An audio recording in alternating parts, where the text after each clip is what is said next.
Hey hi கஸ் welcome back to channel. இன்றைக்கி நம்ம ஒரு புது கொரியன் மூவி தான் பார்க்க போகிறோம்.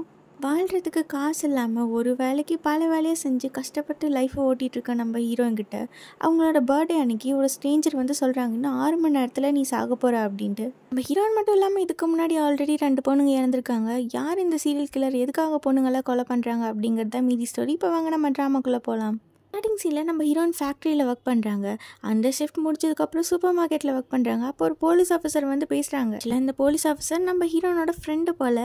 அவங்க அப்படி பேசிகிட்டு இருக்கப்போ, நாளைக்கு என்னோட பர்த்டே அப்படின்னு நம்ம ஹீரோயின் சொல்ல, நீ ஒன்றும் கவலைப்படாதம்மா, இன்றைக்கி நைட் நான் உனக்கு நல்ல ட்ரீட்டாக வைக்கிறேன் அப்படின்னு அவர் சொல்கிறாரு. இப்போ நான் அடுத்த சீன் நம்ம ஹீரோயின் ஷாப்பிங் எல்லாம் முடிச்சுட்டு அப்படியே ரோட் க்ராஸ் பண்ணி வராங்க. அப்போ ஆப்போசிட்டில் நம்ம ஜூன், இவர் தான் நம்ம ஹீரோ, ஆப்போசிட்டில் வராங்க. வந்து நம்ம ஹீரோயின் போக முடியாதபடி வழியை பிளாக் பண்ண, யாரா இவன் அப்படிங்கிற மாதிரி நம்ம ஹீரோயின் பார்த்துட்டு போகிறாங்க. அப்போ நம்ம ஹீரோ வந்து சொல்கிறாங்க, இன்னும் 6 மணி நேரத்தில் நீ சாக போகிற அப்படின்ட்டு. நம்ம ஹீரோயினா அவரை இக்னோர் பண்ணிட்டு போகலாம் அப்படின்ட்டு போக, இப்போ என்ன நீ உன் ஃப்ரெண்டை தானே பார்க்க போகிற, அங்கே போய் ஒரு யூஸும் இல்லை, அவள் ஆல்ரெடி வேற ஒரு பிளான் வச்சுருக்கா அப்படின்னு சொல்கிறாங்க. போன மாதிரியே நம்ம ஹீரோனோட ஃப்ரெண்டை போய் பார்த்தா, அவங்க ஃப்ரெண்டு அவங்களோட பாய் ஃப்ரெண்ட் கூட வெளில போகலாம் அப்படிங்கிற பிளானில் இருந்திருப்பாங்க. நம்ம ஹீரோனோட பர்த்டேங்கிறதே அவங்க மறந்துருப்பாங்க. எல்லாமே இப்படி சொதப்பிட்டு போயிடுச்சு அப்படின்னு சொல்லி நம்ம ஹீரோயின் சோகமாக வந்துட்டு இருக்கா. மறுபடியும் நம்ம ஹீரோ அங்கே வராங்க. அப்படின்னு நம்ம ஹீரோ பார்த்ததும் நம்ம ஹீரோனுக்கு செம்ம டென்ஷன் ஆகிடுது. நீ எவ்வளோ தான் ட்ரை பண்ணாலும் என்கிட்ட இருந்து ஏமாற்றி உன்னால் ஒரு காசு வாங்க முடியாது, ஏன்னா என்கிட்ட ஆல்ரெடி எதுவுமே இல்லை அப்படின்னு சொல்லி கத்த. அவனும் உன்னை ஏமாற்ற ட்ரை பண்ணல, அவங்ககிட்ட இருந்து காசை வாங்கணும்னு நினைக்கல, உண்மையாலுமே தான் சொல்கிறேன், எனக்கு உன்னோட ஃப்யூச்சர் என்னங்கிறது தெரியும். இப்போ டைம் 6:10, இன்னும் 5 மணி நேரம் 50 நிமிஷத்தில் நீ சாக போகிற, யாரும் உன்னை கொலை பண்ண போகிறாங்க அப்படின்னு நம்ம ஹீரோ சொல்ல. இப்போ நான் அடுத்த சீன் போலீஸ் ஸ்டேஷனில் ஆல்ரெடி இதுக்கு முன்னாடி 2 பொண்ணுங்க இதே மாதிரி இறந்துருப்பாங்க. அதை பற்றின கேஸ் தான் இன்வெஸ்டிகேட் பண்ணிட்டுருக்காங்க. கொஞ்சம் மாதத்துக்கு முன்னாடி இதே மாதிரி ஒரு பொண்ணை வந்து கொலை பண்ணியிருப்பாங்க. அந்த பொண்ணு சாகிறதுக்கு முன்னாடி லாஸ்ட்டாக அந்த பொண்ணுக்கு ஒரு வாய்ஸ் மெசேஜ் வந்திருக்கும். அதில் நம்ம ஹீரோ தான் சொல்லியிருப்பாங்க, இன்னும் கொஞ்சம் நேரத்தில் நீ சாக போகிற அப்படிங்கிற மாதிரி. இந்த மாதிரி ஆல்ரெடி இறந்து போன விக்டிம்ஸை பற்றி அங்கே போலீஸ் வந்து இன்வெஸ்டிகேட் பண்ணிட்டு இருக்க. அடுத்த சீனில் நம்ம ஹீரோயினை தான் காட்டுறாங்க. இப்போ நம்ம ஜியூன் வந்து கேட்குறாங்க, நான் சாக தான் போகிறேன் அப்படின்னு எப்படி இவ்வளோ கன்ஃபார்மாக சொல்கிற அப்படின்னு. அது எனக்கே தெரில, ஒரு சிலரோட ஃப்யூச்சர் மட்டும் எனக்கு ஆட்டோமேட்டிக்காக விஷுவலாக வருது. சரி, அப்படியே நீ சொல்கிறது உண்மைன்னே வச்சுப்போம், நான் எப்படி சாக போகிறேன், ஆக்சிடென்ட்லையா இல்லை ஹார்ட் அட்டாக்லையா அப்படின்னு நம்ம ஹீரோயின் விளாட்டா கேட்க, ஆல்ரெடி சொன்ன மாதிரி உன்னை யாரும் கொலை பண்ண போகிறாங்க, அந்த ஆள் கத்தியை வச்சு உன் நெஞ்சிலே குத்த, நீ அப்படியே கீழே விழுகிற. எப்படி இவ்வளோ கரெக்டாக சொல்கிறேன்னா, உன் கையில் இருந்த வாட்ச் நான் பார்த்தேன், அதில் 12 o'clock இருந்துச்சு. அது மட்டும் இல்லாமல் இப்போ நீ என்ன ட்ரெஸ் போட்டிருக்கியோ அதே ட்ரெஸ் தான் என்னோட விஷுவல்லையும் போட்டிருந்தேன், அதை வச்சு தான் நான் சொல்கிறேன் அப்படின்னு ஹீரோ சொல்ல. யாருன்னே எனக்கு தெரியாது, யாரோ ஒரு ஸ்ட்ரேஞ்சர், நீ திடீர்னு வந்து நான் சாக போகிறேன்னு சொன்னால் நான் எப்படி உன்னை நம்புறது அப்படின்னு நம்ம ஹீரோனுங்க கத்திட்டு இருக்க. கட் பண்ண அடுத்த சீன் போலீஸ் ஸ்டேஷனில் இதுக்கு முன்னாடி நடந்த 2 மர்டர் கேஸை பற்றி தான் இன்வெஸ்டிகேஷன் பண்ணிட்டு இருக்காங்க. இந்த 2 விக்டிம்ஸையும் ஒரே மாதிரி அவங்களோட நெஞ்சில் குத்தி கொலை பண்ணியிருப்பாங்க. 2 பொண்ணுங்களை பற்றின இருக்க ஒரே சிமிலாரிட்டிஸ் அண்ட் எவிடன்ஸ் வந்து அவங்களுக்கு ஒரு ரேண்டம் கால் வந்திருக்கு, நீங்கள் கொஞ்சம் நாளில் சாக போகிறீங்க, ஒருவேளை அந்த கால் பண்ண ஸ்ட்ரேஞ்சர்ஸே ஏன் கில்லராக இருக்கக்கூடாது அப்படின்னு சொல்லி அவங்கள இன்வெஸ்டிகேட் பண்ணிட்டு இருக்க. அடுத்த சீனில் நம்ம ஹீரோயினை தான் காட்டுறாங்க. ஹீரோ வந்து சொல்கிறாங்க, இதுக்கு முன்னாடி இருந்த அந்த 2 பொண்ணுங்கிட்டையும் நான் ஆல்ரெடி வார்ன் பண்ணேன், ஆனால் அவங்க என் பேச்சு சுத்தமாக நம்பலை. அது மட்டும் இல்லாமல் அவங்களோட கேஸில் அவங்க எப்படி சாக போகிறாங்க, எந்த டைம் எதுவுமே எனக்கு தெரியாது. ஆனால் உன்னோட கேஸில் அப்படி இல்லை, கொஞ்சம் க்ளூவாவது எனக்கு இருக்குது, இதை வச்சுட்டு எப்படியாவது உன்னை காப்பாற்றணுங்கிறதுக்காக தான் நான் சொல்கிறேன். சரி ஓகே, இவ்வளவும் நீயே சொல்கிறல்ல, அப்போ யார் என்னை கொலை பண்ண போகிறாங்கன்னு கண்டுபிடிச்சி நீயே என்னை காப்பாற்றுவா அப்படின்னு சொல்லி நம்ம ஹீரோயின் வந்து ஹீரோவை கூட கூப்பிட்டு போகிறாங்க. எனக்கு இப்படி கிடைச்சிருக்கிறது வரமா சாபமானலாம் தெரியாது, என்னால் இந்த விஷுவல்ஸை கண்ட்ரோலும் பண்ண முடியாது. அங்கே 2 பேர்த்தையும் மிஸ் பண்ண மாதிரி கண்டிப்பாக உன்னை மிஸ் பண்ண மாட்டேன். யார் உன்னை கொலை பண்ண ட்ரை பண்ணுறா, எதுக்காக அப்படிங்கிறத நம்ம கண்டுபிடிச்சிட்டோம்னா ஈஸியாக உன்னை காப்பாற்றிடலாம் அப்படின்னு நம்ம ஹீரோ சொல்ல. இப்போ நம்ம ஹீரோயின் எங்கே எல்லாம் போகிறாங்களோ பின்னாடியே நம்ம ஹீரோவை ஃபாலோ பண்ணிட்டு வராங்க, எந்த கொஸ்டினும் கேட்காம. நம்ம ஹீரோயின் சொல்கிறாங்க, இதுக்கு முன்னாடி நான் மேஸ் கிளப்பில் ஒரு மெம்பராக இருந்தேன், அதில் தான் நான் ஒர்க் பண்ணிட்டு இருந்தேன் பார்ட் டைமாக. இது வந்து ஒரு டேட்டிங் ஆப், இதில் காசு கட்டுறவங்களுக்கு கொஞ்சம் நேரம் மட்டும் அவங்களோட கேர்ள் ஃப்ரெண்டாக நான் அவங்க கூடயே இருப்பேன், சாப்பிட்றதோ மூவிக்கோ எங்கேனாலும் அவங்க கூடயே நான் இருப்பேன். இந்த டேட்டிங் ஆப்பில் நான் ஒர்க் பண்ணிருக்கப்போ ஒரு கஸ்டமர் மட்டும் என்னை ரெகுலராக புக் பண்ணி எப்போவுமே வெளில கூப்பிட்டு போவான். நாங்கள் 2 பேர் தியேட்டர் போவோம், ரெஸ்டாரண்ட் போவோம், நல்லா சாப்பிடுவோம். ஆனால் எப்போவுமே அவன்கிட்ட தப்பான இன்டென்ஷனில் நடந்துக்கிட்டதும் இல்லை, எதுவும் சிரிச்சது கூட இல்லை. கிஃப்ட்ஸ் எல்லாம் வாங்கி தருவான், நான் கூட அவனுக்கு பதிலுக்கு ஒரு டெடி பேர் கிஃப்டாக கொடுத்தேன். என்னதான் அவன் என்கிட்ட சரியாக பேசலைனாலும் சிரிக்கலைனாலும் அவன் என்னை வீடு வரைக்கும் கொண்டு வந்து ட்ராப் பண்ணுவான். ஒருவேளை ஏன் அவன் கில்லராக இருக்கக்கூடாது அப்படின்னு நம்ம ஹீரோயின் கேட்க. அடுத்த சீனில் போலீஸ் ஸ்டேஷன் தான் காட்டுறாங்க. நம்ம ஆஃபீஸர் பார்க்கு கிட்ட இன்னொரு ஆஃபீஸர் வந்து சொல்லிட்டுருக்காங்க, இதுக்கு முன்னாடி இறந்து போன 2 விக்டிம்ஸும் அந்த மேஸ் கிளப்பில் தான் ஒர்க் பண்ணியிருக்காங்க. எனக்கு என்னமோ அந்த சீரியல் கில்லர் அந்த டேட்டிங் ஆப்பில் ஒர்க் பண்ணுற எல்லா பொண்ணுங்களும் தேடி போய் கொலை பண்ணுற மாதிரி இருக்குது. அப்படி பார்த்தா இந்த கொலை இதோட ஸ்டாப் ஆகாது, இன்னும் கண்டினியூ தான் ஆகும். சீக்கிரமாக உன்னை பிடிச்சா இதை நிறுத்தி ஆகணும் அப்படின்னு அவங்க சொல்லிட்டு இருக்காங்க. நம்ம லேடி போலீஸ் ஆஃபீஸரும் நடந்த கலெக்ட் பண்ண எல்லா இன்ஃபர்மேஷனும் அவங்களோட ஹையர் ஆஃபீஸர்கிட்ட சொல்கிறாங்க. அவர் பாட்டுக்கு இந்த கேஸ் அப்படியே தூக்கி நம்ம பார்க்கிட்ட கொடுத்துட்றாங்க. உன்னால இதை சமாளிக்க முடியாதுமா, இவர் தான் சீனியர் ஆஃபீஸர், இனிமேட்டு இவர் தான் இந்த கேஸை ஹேண்டில் பண்ணும். அப்புறம் அவங்க 2 பேரும் போனதுக்கப்புறம் அவரோட ஃபோனை எடுத்து அந்த டேட்டிங் ஆப்பை நம்ம ஹையர் ஆஃபீஸர் டெலிட் பண்ணுறாரு. அப்படி பார்த்தா இவரும் அந்த ஆப்பை யூஸ் பண்ணிருக்காரு போல். இவர் என்ன ஃப்ராட் வேலை பண்ணாரு நமக்கு இப்போ சொல்லலை. கட் பண்ண அடுத்த சீன் நம்ம ஹீரோயின் தான் காட்டுறாங்க. ஒரு வேளை நான் அந்த ஆப்பில் ஒர்க் பண்ணது தப்போ, இதனால தான் என்னை கொலை பண்ணணும்னு ட்ரை பண்ணுறாங்களோ. நீ என்ன தப்பு பண்ண, இது ஒன்றும் பெரிய தப்பு இல்லை, நீ தனியாக இருக்கவங்களுக்கு கம்பெனி கொடுத்த, அவங்க உன்னால் கொஞ்சம் ஹாப்பியாக இருந்தாங்கல்ல அப்படின்னு சொல்லி நம்ம ஹீரோ அவங்கள கன்வின்ஸ் பண்ணிகிட்டு இருக்காங்க. ஆக்சுவலாக நம்ம ஹீரோனுக்கு இதுக்கு முன்னாடியே அவங்கள யாரோ ஃபாலோ பண்ணுற மாதிரி இருந்திருக்கும். அதனால் அவங்க போலீஸில் போய் கம்ப்ளைண்ட் பண்ணுவாங்க. ஆனால் அவங்ககிட்ட போதுமான அளவு எவிடன்ஸ் இல்லைங்கிறதுனால போலீஸ் அதை பெருசாக எடுத்துக்க மாட்டாங்க. இந்த டைமில் நம்ம ஹீரோனோட கேஸை ஹேண்டில் பண்ணது நம்ம பார்க் ஆஃபீஸர் தான். ஏம்மா நீ நல்லா படிச்சிருக்க, சின்ன பொண்ணாக இருக்க, நீ ஏன் வேறு வேலை பார்க்கக்கூடாது, இந்த மாதிரி வேலையெல்லாம் ஏன் பார்க்குற அப்படின்னு சொல்லி நம்ம ஹீரோனுக்கு அட்வைஸ் பண்ணுறாங்க. அடுத்த வேலை சாப்பாட்டுக்கு காசு இல்லை, தங்குறதுக்கு இடம் இல்லை, என்னோட சுச்சுவேஷனில் இருந்து பார்த்தா மட்டும்தான் உங்களுக்கு தெரியும் என்னோடய கஷ்டம் என்னென்னு.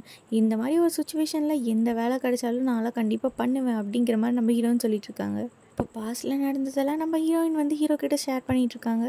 இப்படி இவங்க 2 பேரும் பேசிகிட்டே அப்படின்னு நடந்து போக இவங்க 2 பேர்த்தையும் தூரத்துலேருந்து யாரோ ஒரு ஆள் வாட்ச் பண்ணிகிட்டு இருக்காங்க.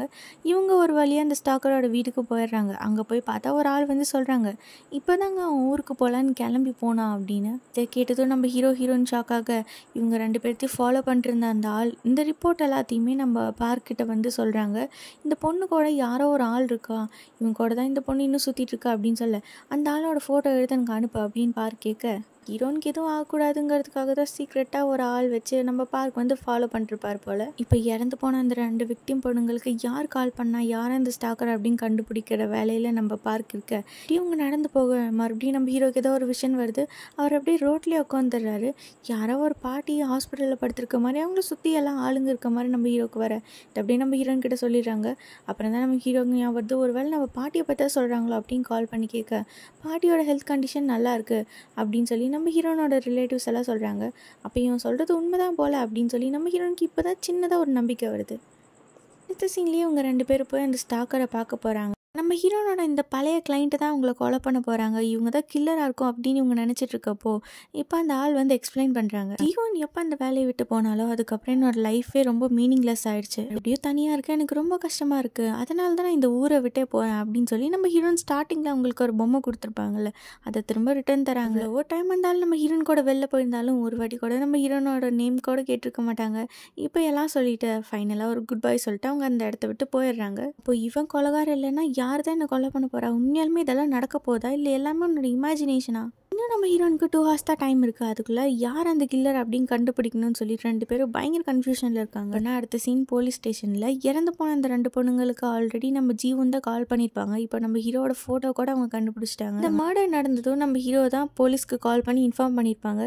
இது மூலமாக நம்ம ஹீரோவோட ஐடென்டிட்டி அவங்க கண்டுபிடிச்சிடுறாங்க. இது மட்டும் இல்லாமல் 1 இயருக்கு முன்னாடி இறந்து போன ஒரு விக்டமோட பாய் ஃப்ரெண்ட் தான் நம்ம ஹீரோ. இந்த பொண்ணு நம்ம ஹீரோக்கு தெரியாமல் இந்த ஆப்பில் ஒர்க் பண்ணிட்டு மற்றவங்கள டேட் பண்ணுறதுனால தான் அந்த கோவத்தில் நம்ம ஹீரோ அவங்களோட கேர்ள் ஃப்ரெண்டே கொலை பண்ணிட்டாங்க அப்படின்னு சொல்லி இங்கே ஆஃபீஸர்ஸ் எல்லாம் பேசிகிட்டு இருக்காங்க. ஒருவேளை நம்ம ஹீரோ எல்லாத்தையும் வார்ன் பண்ணுற மாதிரி பண்ணிட்டு அவரே பின்னாடி சைக்கோ கில்லராக எல்லாத்தையும் கொலை பண்ணியிருக்கலாம் அப்படின்னு சொல்லி அவங்களாம் ஜட்ஜ் பண்ணிட்டு இருக்க, அதுக்கு முன்னாடி இந்த ஆப்பில் மைனரான பொண்ணுங்களாம் ஒர்க் பண்ணுறாங்க அப்படின்னு சொல்லி நம்ம கேப்டன் விசாரிச்சுட்டு இருக்க, அந்த கிளப்போட ஓனர் நம்ம கேப்டன் கொஞ்சம் காசும் அந்த ஃபர்ஸ்ட் விக்டம் இறந்து போன பொண்ணும் டேட் பண்ணுறதுக்கு அனுப்பிச்சிருப்பாங்க. இதெல்லாம் நம்ம காப் பார்க்கிட்ட சொல்லிட்டு இருக்காங்க, நம்ம கேப்டனே ஆல்ரெடி அந்த பொண்ணை டேட் பண்ணியிருக்காங்க, ஒரு பொண்ணை டேட் பண்ணாருங்கிறதுக்காக உடனே நம்ம கேப்டன் நீ கொலகாரன்னு சொல்லுவியா அப்படின்னு கேட்க, நம்ம கேப்டன் அந்த ஃபர்ஸ்ட் விக்டிம் கூட டேட் பண்ணது அந்த ஃபோட்டோஸ் எல்லாம் நம்ம காப் பார்க்கிட்ட காட்டுறாங்க. எல்லாமே நம்ம பார்க்குக்கு ஆல்ரெடி தெரியும் நம்ம கேப்டன் என்னெல்லாம் வேலை பண்ணுறாங்கிறது. நம்ம பார்க் சொல்கிறாங்க, இப்போ நம்ம ஃபோக்கஸ் அந்த கில்லர் யாருங்கிறது கண்டுபிடிக்கிறது தான், தேவையில்லாமல் நம்ம போலீஸ் ஆஃபீஸர் மேலே நாமளே பழி போட்டு நமக்கு இருக்க கொஞ்ச நஞ்ச நேமும் நமக்கு எடுத்துக்க கூடாது அப்படின்னு இருக்காங்க. அடுத்த சீன்லேயே நம்ம பார்க் கேப்டன் கிட்ட சொல்கிறாங்க, அந்த லேடி காப்க்கு உங்கள் மேலே டவுட் வந்துடுச்சு, அவள் உங்களே இந்த கேஸில் இழுத்து விடுறதுக்குள்ளார நம்ம ஜீவனை மாட்டி விட்டுறலாம். ஃபர்ஸ்ட் 2 பொண்ணுங்க இறந்தப்போ அவன் இன்டெரக்டாக அந்த கேஸில் சம்மந்தப்பட்டிருக்கான், இது போதும் அவனை ஈஸியாக நம்ம மாட்டி விடுறதுக்கு, நீங்கள் ஈஸியாக எஸ்கேப் ஆயிடலாம் அப்படின்னு நம்ம பார்க் ஆஃபீஸர் கிட்ட சொல்லிட்டு இருக்காங்க. அங்கே கட் பண்ண அடுத்த சீன் நம்ம ஹீரோயின் வெப்பன் டீலர் கிட்ட தான் போகிறாங்க. எப்படியும் நான் சாக தான் போகிறேன், அட்லீஸ்ட் கொஞ்சம் பெயின் இல்லாமல் கொஞ்சம் ஃபைட்டோடு நான் சாகுறேன் அப்படின்னு சொல்லி நம்ம ஹீரோயின் கொஞ்சம் வெப்பன்ஸ் எல்லாம் வாங்கலாம் அப்படின்னு வந்திருக்காங்க. அங்கே போய் புல்லட் ப்ரூஃப் ஜாக்கெட் எடுத்து பார்ப்பாங்க. துப்பாக்கியில் ஷூட் பண்ணால் தானே அது வந்து ஒர்க் ஆகும், கத்தியில் குத்துறது அது வந்து எப்படி நம்ம ப்ரொடெக்ட் பண்ண முடியும் அப்படின்ட்டு நம்ம ஹீரோனுக்கு ஒரு கால் வர அவங்க அந்த இடத்த விட்டு போயிடுறாங்க. நம்ம ஹீரோ அங்கே இருக்க வெப்பன்ஸே எடுத்து குறுகுறுன்னு பார்த்துட்டு இருக்க. இந்த பக்கம் நம்ம ஹீரோனுக்கு ஆஃபீஸர் பார்க் தான் கால் பண்ணியிருக்காரு. கூட ஜீவன் தானே சுற்றிட்டு இருக்கான், அவனுக்கு ஃப்யூச்சர் தெரியும், நீ எப்படி சாக போகிறேன்னு தெரியும், உன்னை நான் காப்பாற்றுறேன் அப்படின்னு சொல்லி தானே உன்னை ஏமாற்றி உன் கூட சுற்றுறான் அப்படின்னு சொல்ல. இதை கேட்டது நம்ம ஹீரோனுக்கு ஷாக் ஆகிடுது. உங்களுக்கு எப்படி தெரியும் அப்படிங்கிற மாதிரி நம்ம ஹீரோன் கேட்க, இதுக்கு முன்னாடி அதே மேஸ் கிளப்பில் ஒர்க் பண்ண 2 பொண்ணுங்க இறந்துருக்காங்க, அந்த பொண்ணுங்ககிட்டையும் இதே டயலாக் தான் சொல்லியிருக்கான். எனக்கு என்னமோ இவன் இப்படி சொல்லி தான் எல்லா பொண்ணுங்ககிட்டையும் அட்வான்டேஜ் எடுத்து அவங்கள தனியாக வர வச்சு கொலை பண்ணுறான்னு தோணுது. நீ எதுக்கும் ஜாக்கிரதையாக இரு, நான் சீக்கிரமாக அந்த இடத்துக்கு வந்துடுறேன், எனக்கு இதுவும் ஆகாதபடி நான் பார்த்துக்கிறேன் அப்படின்னு நம்ம பார்க்க சொல்ல, இவ்வளோ நேரம் நம்ம கில்லர் கூட சுற்றிட்டு இருந்தோம் அப்படின்னு சொல்லி நம்ம ஹீரோன் இங்கே டென்ஷன் ஆக, அந்த பக்கம் நம்ம ஹீரோயின் பேசினது எல்லாத்தையுமே நம்ம ஹீரோ ஒளிஞ்சிருந்து ஒட்டு கேட்டுடுறாங்க. கட் பண்ணால் அடுத்த சீன் 2 பேரும் இப்போ அந்த வெப்பன் டீலர் ஷாப்லேருந்து அப்படியே வெளில வராங்க. நம்ம ஹீரோனுக்கா என்ன பேசுறது எப்படி நடந்துக்கிறது எதுவுமே தெரியாமல் ரொம்ப நர்வஸாக இருக்காங்க. நம்ம ஹீரோனோட ஆக்டிங் பிஹேவியர் எல்லாமே சேஞ்ச் ஆகிறத நம்ம ஹீரோவும் நோட்டீஸ் பண்ணியிருக்காங்க. நம்ம பார்க்க சொன்ன மாதிரி நம்ம ஹீரோயின் வந்து ஹீரோவை பார்க்கிங் லாட்டுக்கு தான் கூப்பிட்டு வந்திருக்காங்க.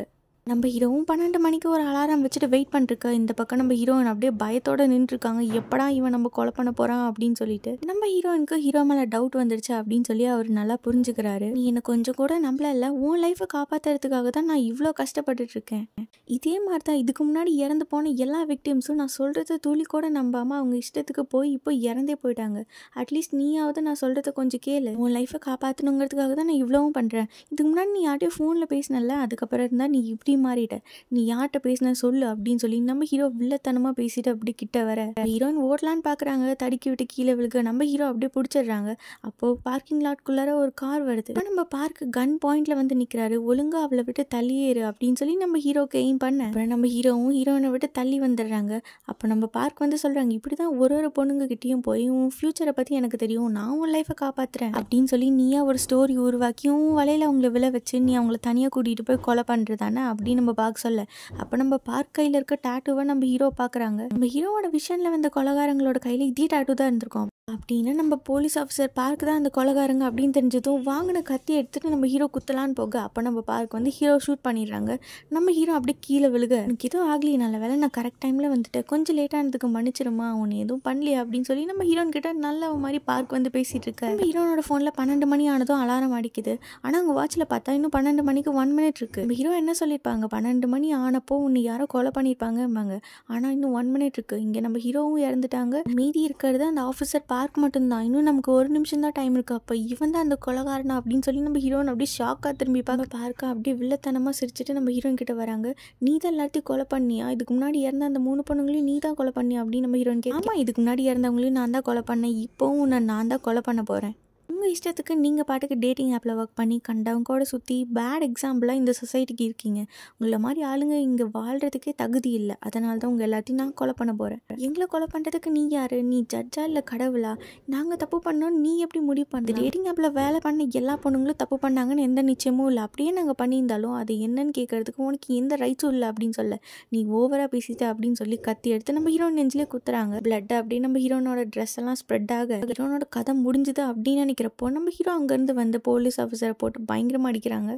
ஆக்சுவலாக நம்ம ஹீரோவோட ஃப்யூச்சர் என்னவாக இருக்குன்னு அவருக்கே ஒரு கிளாரிட்டி இருக்காது. அதனால் இந்த வெப்பன் டீலர் கிட்டேருந்து ஒரு புல்லட் ப்ரூஃப் ஜாக்கெட் வாங்கி நம்ம ஹீரோ போட்டிருப்பாங்க. அதனால தான் நம்ம பார்க் ஷூட் பண்ணப்போ நம்ம ஹீரோக்கு எதுவும் ஆயிருக்காது. இதுக்கு முன்னாடி நம்ம ஹீரோவோட கேர்ள் ஃப்ரெண்டையும் நம்ம பார்க் தானே கொலை பண்ணியிருப்பாங்க. அந்த கோவத்தெல்லாம் சேர்த்து வச்சு நம்ம ஹீரோ பார்க்க போட்டு பயங்கரமாக கொல்ற அளவுக்கு வெறியோடு போட்டு அடிச்சிட்ருக்க.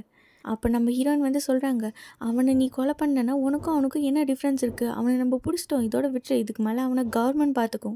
அடுத்த சீன்லேயே போலீஸ் ஆஃபீஸர்லாம் வந்து நம்ம பார்க் அரெஸ்ட் பண்ணிட்டு நம்ம ஹீரோனும் காப்பாற்றிடுறாங்க. ஆஃபீஸர் பார்க் பேசினதெல்லாம் நம்ம ஹீரோயின் வந்து ஃபோனில் ரெக்கார்ட் பண்ணி வச்சுருப்பாங்க. இப்போ அதை தான் எவிடன்ஸாக கொடுத்து நம்ம பார்க்கை வந்து அரெஸ்ட் பண்ணிட்டு போகிறாங்க. கட் பண்ண அடுத்த சீன் இப்போ 2 பேரும் ஹாஸ்பிட்டலில் தான் இருக்காங்க. அப்போ நம்ம ஹீரோ வந்து சொல்கிறாங்க, ஃபர்ஸ்ட் என்னோடய கேர்ள் ஃப்ரெண்ட் இறந்தப்போ அவள் எப்படி இறக்க போகிறா, யாருனால, எந்த டைமிங்னு எனக்கு எதுவுமே தெரியாது, அதனால் என்னால் காப்பாற்ற முடியாமல் போயிடுச்சு. அடுத்தடுத்து பொண்ணுங்க இறக்குறப்போ எனக்கு கரெக்டான க்ளூ இல்லை, அதனால் என்னால் எதுவுமே பண்ண முடியல. அதுக்கப்புறம் தான் எனக்கு தெரிஞ்சுது அந்த மேஸ் கிளப்பில் ஒர்க் பண்ணுற எல்லா பொண்ணுங்க தான் இறந்துட்டுருக்காங்க அப்படின்னு. அதனாலே அந்த கிளப்பில் ஒர்க் பண்ண எல்லா பொண்ணுங்களையும் போய் மீட் பண்ணேன். அவங்களை மீட் பண்ணுறப்போ எனக்கு ஏதாவது விஷன் வருதா அப்படின்னு பார்க்குறப்ப தான் நான் ஃபைனலாக உன்னை பார்த்தேன்.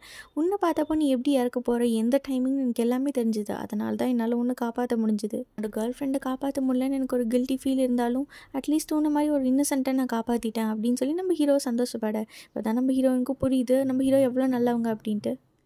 2 பேருக்கும் நடுவில் இருக்க அந்த ஸ்க்ரீனை விளக்கிட்டு நம்ம ஹீரோயின் வந்து ஹீரோகிட்ட பேசலான்னு போனால் அந்த இடத்துல யாருமே இருக்க மாட்டாங்க. நம்ம ஹீரோ ஆல்ரெடி போயிருந்திருப்பாரு. ஒரு குட் பை கூட சொல்லாமல் போயிட்டானே அப்படின்னு சொல்லி நம்ம ஹீரோயின் ஃபீல் பண்ணிட்டு இருக்க. கட் பண்ணால் அடுத்த சீன் கொஞ்சம் மாதம் கழித்து காட்டுறாங்க.